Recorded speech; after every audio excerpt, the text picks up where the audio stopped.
ಆತ್ಮೀಯ ವಿದ್ಯಾರ್ಥಿಗಳೇ, ತಮಗೆಲ್ಲ ಮಹಾಂತ್ ಮುದ್ದಣ್ಣ ಯೂಟ್ಯೂಬ್ ಚಾನಲ್ಗೆ ಸ್ವಾಗತ.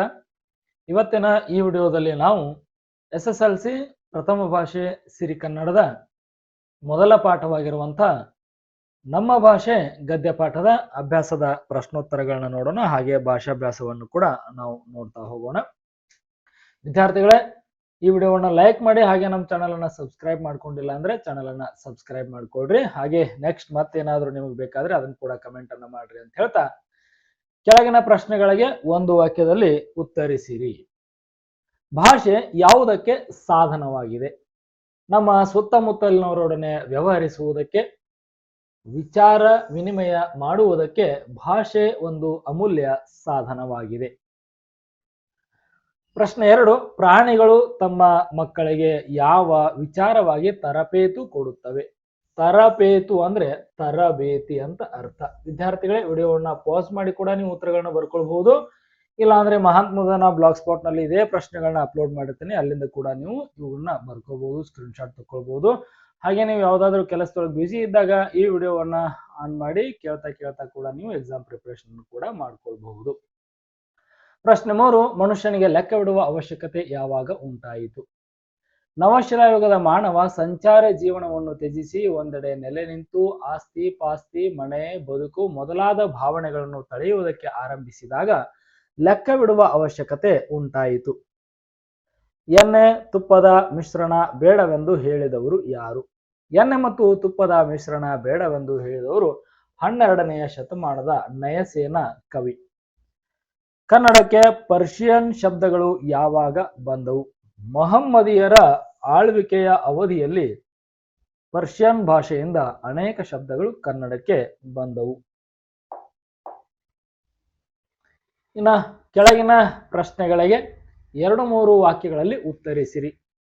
ವ್ಯಾವಹಾರಿಕ ಮತ್ತು ಗ್ರಾಂಥಿಕ ಭಾಷೆಯ ಲಕ್ಷಣಗಳೇನು?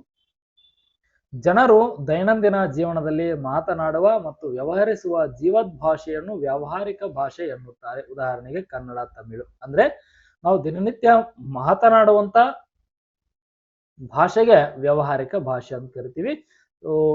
ಆಲ್ಮೋಸ್ಟ್ ನಾವು ಕನ್ನಡ, ತಮಿಳು, ತೆಲುಗು, ಹಿಂದಿ ಇವೆಲ್ಲ, ಇಂಗ್ಲಿಷ್ ಕೂಡ ಇವೆಲ್ಲ ಮಾತನಾಡುವಂತ ಭಾಷೆಗಳು ವ್ಯಾವಹಾರಿಕ ಭಾಷೆಗಳು. ಇನ್ನು ಅಭಿವೃದ್ಧಿ ಹೊಂದಿ ಗ್ರಂಥ ರಚನೆಯಲ್ಲಿ ಉಪಯೋಗವಾಗುವ ಭಾಷೆಯನ್ನು ಗ್ರಾಂಥಿಕ ಭಾಷೆ ಎನ್ನುತ್ತಾರೆ. ಅಂದ್ರೆ ಪುಸ್ತಕದಲ್ಲಿ ಬಳಸುವ, ಪುಸ್ತಕ ಬರೆಯುವುದಕ್ಕಾಗಿ ಬಳಸುವಂತಹ ಭಾಷೆಗೆ, ಲಿಪಿ ಇರುವಂತಹ ಭಾಷೆಗೆ ನಾವೇನಂತ ಕರಿತೀವಿ?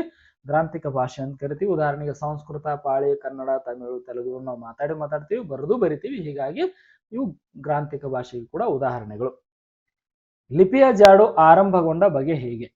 ಓದು ಬರಹವಿಲ್ಲದ ಹಳ್ಳಿಯ ಕೆಲಸಗಾರನಾದರೂ ತಾನು ದಿನಗೆಲಸಕ್ಕೆ ಹೋದ ಲೆಕ್ಕವನ್ನು ಗೋಡೆಯ ಮೇಲೆ ದಿನಂಪ್ರತಿ ಒಂದೊಂದು ಗೆರೆ ಎಳೆದು ಲೆಕ್ಕ ಹಾಕಿ ಸಂಬಳ ಪಡೆಯುವಂತೆ ಪ್ರಾಚೀನ ಮಾನವ ಲೆಕ್ಕ ಬಿಡಲು ಆರಂಭಿಸಿದಾಗ ಲಿಪಿಯ ಜಾಡು ಆರಂಭಗೊಂಡಿತು. ಲಿಪಿಯ ಮೂಲಕ ಜ್ಞಾನ ಭಂಡಾರ ಯಾವ ರೀತಿ ಭದ್ರವಾಯಿತು?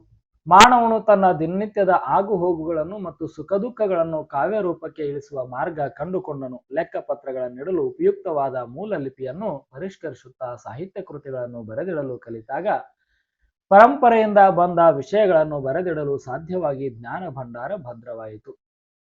ಕನ್ನಡ ಭಾಷೆ ಹದಗೊಂಡದ್ದು ಹೇಗೆ? ಕನ್ನಡ ಭಾಷೆ ಅಭಿವೃದ್ಧಿ ಹೊಂದಲು ಕನ್ನಡ ಪದಗಳ ಬಳಕೆ ಹೆಚ್ಚಾಗಬೇಕು ಎಂದು ಅನೇಕ ಕವಿಗಳು ಸಾರಿದರು.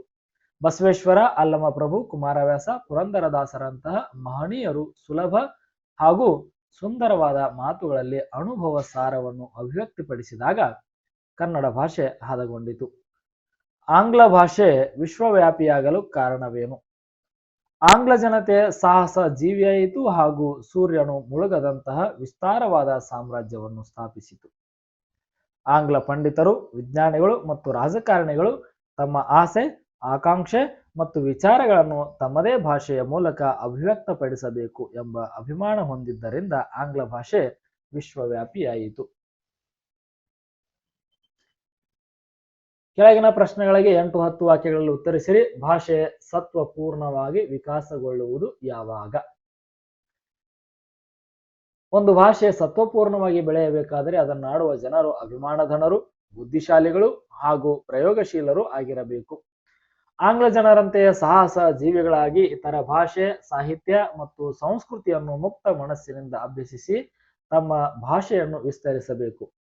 ಬೇರೆ ಭಾಷೆಗಳಿಂದ ಹೊಸ ಪದಗಳನ್ನು ಎರವಲಾಗಿ ಪಡೆಯುವಾಗಲೂ ಭಾಷೆಯು ತನ್ನ ಸ್ವಂತಿಕೆಯನ್ನು ಕಳೆದುಕೊಳ್ಳದಂತೆ ಕಾಯ್ದುಕೊಳ್ಳಬೇಕು. ಬೇರೆ ಭಾಷೆಗಳನ್ನು ತಿರಸ್ಕರಿಸದೆ, ದ್ವೇಷಿಸದೆ ಎಲ್ಲಾ ಭಾಷೆಗಳಿಗೂ ತಾಯಿಯ ಗಾಣದ ಶ್ರುತಿಯಂತೆ ಸಮಾನ ಗೌರವ ನೀಡಬೇಕು. ಮೇಧಾವಿಗಳು, ವಿಜ್ಞಾನಿಗಳು ಮತ್ತು ರಾಜಕಾರಣಿಗಳು ತಮ್ಮ ಆಸೆ, ಆಕಾಂಕ್ಷೆ ಮತ್ತು ವಿಚಾರಗಳನ್ನು ತಮ್ಮದೇ ಭಾಷೆಯ ಮೂಲಕ ಅಭಿವ್ಯಕ್ತಪಡಿಸಬೇಕು ಎಂಬ ಉಜ್ವಲ ಅಭಿಮಾನ ಹೊಂದಿರಬೇಕು. ಇಂತಹ ದೃಢ ಸಂಕಲ್ಪ ಮತ್ತು ಕೃಷಿಯಿಂದ ಮಾತ್ರ ಭಾಷೆ ಸತ್ವಪೂರ್ಣವಾಗಿ ವಿಕಾಸಗೊಳ್ಳುತ್ತದೆ. ಕನ್ನಡ ಭಾಷೆ ಸಮೃದ್ಧವಾಗಿ ರೂಪುಗೊಂಡ ಬಗೆ ಹೇಗೆ ವಿವರಿಸಿ. ಕನ್ನಡ ಭಾಷೆಯು ಪ್ರಾಚೀನ ಕಾಲದಿಂದಲೂ ಸಂಸ್ಕೃತದ ಪೋಷಣೆ ಪಡೆಯುತ್ತಾ ತನ್ನದೇ ಆದ ಶೈಲಿಯಲ್ಲಿ ಬೆಳೆದು ಬಂದಿದೆ. ಆರಂಭದಲ್ಲಿ ಪಂಡಿತರು ಜೈನ ಮತ್ತು ವೈದಿಕ ತತ್ವಗಳನ್ನು ವಿವರಿಸಲು ಸಂಸ್ಕೃತ ಪದಗಳನ್ನು ಹೆಚ್ಚಾಗಿ ಬಳಸುತ್ತಿದ್ದರು. ನಂತರದ ದಿನಗಳಲ್ಲಿ ನಯಸೇನಂತಹ ಕವಿಗಳು ಕನ್ನಡದಲ್ಲಿ ಅನಗತ್ಯ ಸಂಸ್ಕೃತ ಪದಗಳ ಬಳಕೆಯನ್ನು ವಿರೋಧಿಸಿ ಅಚ್ಚಗನ್ನಡದ ಬಳಕೆಗೆ ಪ್ರೇರೇಪಿಸಿದರು.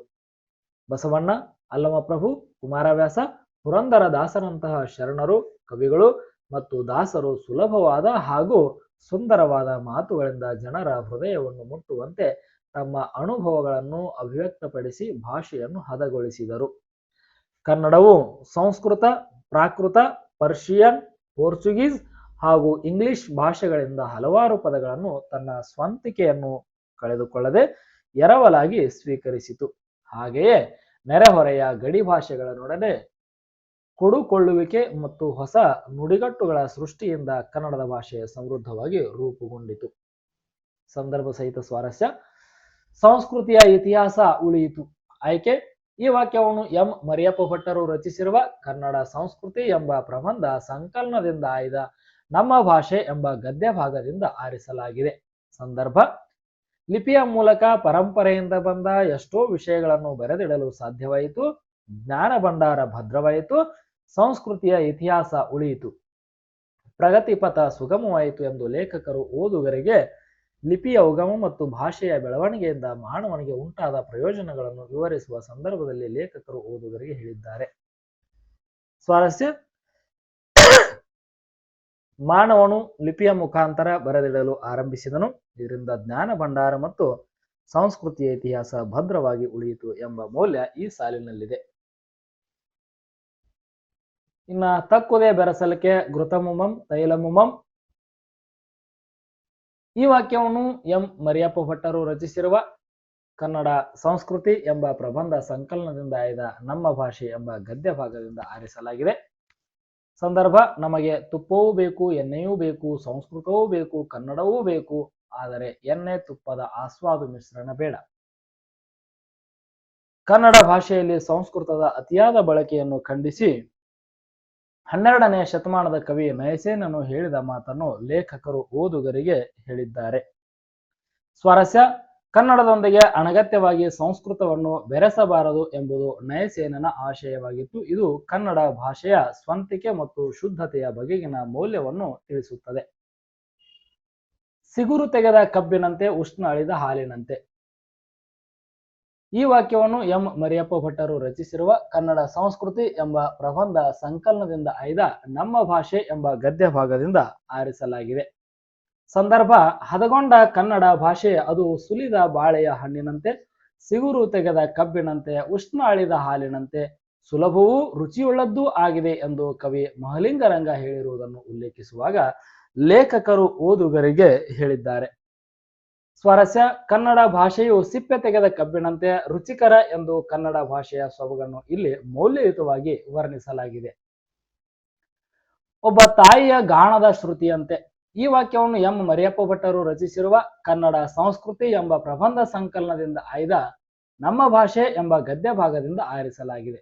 ಸಂದರ್ಭ: ಭಾರತೀಯರಾದ ನಾವು ನೆರೆಹೊರೆಯ ಭಾಷೆಗಳನ್ನು ದ್ವೇಷಿಸದೆ ನಮ್ಮ ಭಾಷೆಗಳನ್ನು ಗೌರವಿಸಿ ಪ್ರೀತಿಸಿ ಅಭಿವೃದ್ಧಿಗೊಳಿಸಿದರೆ ದೇಶದ ಸಂಸ್ಕೃತಿ ಮುಂದುವರಿಯುತ್ತದೆ. ಭಾಷೆಗಳಲ್ಲಿ ಮೇಲು ಕೀಳು ಎಂಬುದಿಲ್ಲ, ಎಲ್ಲ ಭಾಷೆಗಳೂ ಸಮಾನ ಎಂದು ವಿವರಿಸುವಾಗ ಲೇಖಕರು ಓದುಗರಿಗೆ ಈ ಮಾತನ್ನು ಹೇಳಿದ್ದಾರೆ. ಸ್ವಾರಸ್ಯ: ಒಬ್ಬ ತಾಯಿಯ ಗಾಣದ ಶ್ರುತಿಯಂತೆ ಎಲ್ಲಾ ಭಾಷೆಗಳಿಗೂ ಸಮಾನ ಸ್ಥಾನವಿದೆ. ಇತರ ಭಾಷೆಗಳನ್ನು ದ್ವೇಷಿಸದೆ ಎಲ್ಲವನ್ನು ಗೌರವಿಸಬೇಕು ಎಂಬ ಸಮನ್ವಯದ ಮೌಲ್ಯ ಈ ಸಾಲಿನಲ್ಲಿದೆ. ಬಿಟ್ಟ ಸ್ಥಳ ಭಾಷೆ ಇದ್ದೂ ಅದರ ಪೀಯೂಷವನ್ನು ಕುಡಿದು ಅರಗಿಸಿಕೊಳ್ಳದ ವ್ಯಕ್ತಿ ಜಂತುವೇ ಸರಿ. ಕನ್ನಡಕ್ಕೆ ಬಹಳ ಪ್ರಾಚೀನ ಕಾಲದಿಂದಲೂ ಸಂಸ್ಕೃತದ ಪೋಷಣೆ ದೊರೆಯುತ್ತಾ ಬಂದಿದೆ. ಕನ್ನಡ ದ್ರಾವಿಡ ಭಾಷಾ ವರ್ಗಕ್ಕೆ ಸೇರಿದೆ. ಇಂಗ್ಲಿಷ್ ಶಬ್ದಗಳು ಕನ್ನಡದ ಉಡುಪನ್ನು ಧರಿಸಿ ಒಳಗೆ ಬಂದು ಬಿಟ್ಟಿವೆ. ನಮ್ಮ ಭಾಷೆ ಗದ್ಯ ಭಾಗದ ಆಕರ ಗ್ರಂಥ ಕನ್ನಡ ಸಂಸ್ಕೃತಿ. ನೆಕ್ಸ್ಟ್ ನೋಡ್ರಿ, ಇವುಗಳ ಕನ್ನಡದ ರೂಪಗಳನ್ನ ಇಲ್ಲಿ ಕೇಳಿದ್ದಾರೆ. ರೈಟ್. ಕೊಟ್ಟಿರುವ ಕನ್ನಡ ರೂಪಗಳ ಮೂಲ ರೂಪ: ಹೋಟ್ಲು ಇದು hotel, school school, office office, light light, hospital hospital. Okay, ಇನ್ನು ಸ್ವಂತ ವಾಕ್ಯದಲ್ಲಿ ಬರೆಯುವಂಥವನ್ನ ನೀವೇ ಬರಿತೀರಿ ಅಂತ ಬಿಟ್ಟಿದ್ದೀನಿ. ವಿದ್ಯಾರ್ಥಿಗಳೇ, ವಿಡಿಯೋ ಇಷ್ಟ ಆಯ್ತು ಅಂದ್ರೆ ದಯವಿಟ್ಟು ವಿಡಿಯೋ ಲೈಕ್ ಮಾಡ್ರಿ. ಚಾನಲ್ ಸಬ್ಸ್ಕ್ರೈಬ್ ಮಾಡ್ಕೊಂಡಿಲ್ಲ ಅಂದ್ರೆ ಚಾನಲ್ ಸಬ್ಸ್ಕ್ರೈಬ್ ಮಾಡ್ಕೊಡ್ರಿ. ಮತ್ತೆ ಯಾವ ಪಾಠದ ಪ್ರಶ್ನೋತ್ತರಗಳು ಬೇಕಾದ್ರೆ ನೀವು ಕಮೆಂಟ್ ಮಾಡ್ರಿ ಅಂತ ಹೇಳ್ತಾ ಇಲ್ಲಿಗೆ ಕ್ಲಾಸ್ ಅನ್ನ ಮುಗಿಸ್ತಾ ಇದೀವಿ. ಎಲ್ರಿಗೂ ಧನ್ಯವಾದಗಳು.